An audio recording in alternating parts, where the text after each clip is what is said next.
இன்றைய நாளுக்கான சிந்தனை.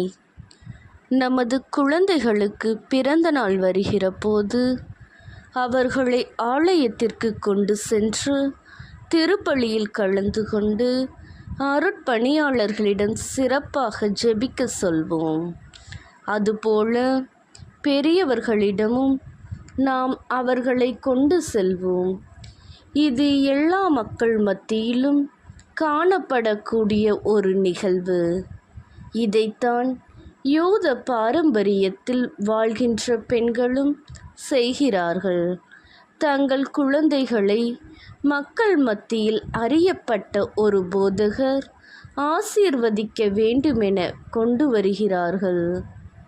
இயேசு தன்னிடம் கொண்டு வரப்பட்ட குழந்தைகளை ஆசீர்வதிப்பதற்கு தயாராக இருக்கிறார்.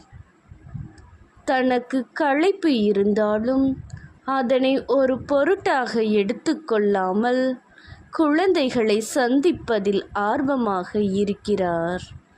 குழந்தைகள் யூத சமுதாயத்தில் பொருளாக பார்க்கப்பட்டவர்கள்.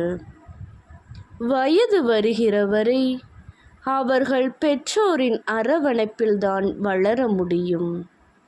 பெண் குழந்தை என்றால் மதிப்பே கிடையாது. அப்படிப்பட்ட சமுதாயத்தில் குழந்தைகளையும் இயேசு அரவணைப்பது மிக பெரிய ஒரு நிகழ்வாக இருக்கிறது.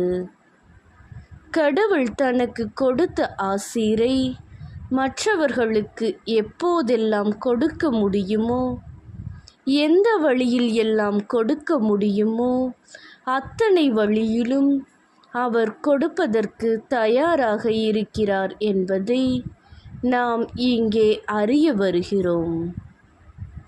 அனைவரையும் ஏற்றுக்கொள்ளக்கூடிய மனதை நாம் இயேசுவிடம் கேட்க வேண்டும்.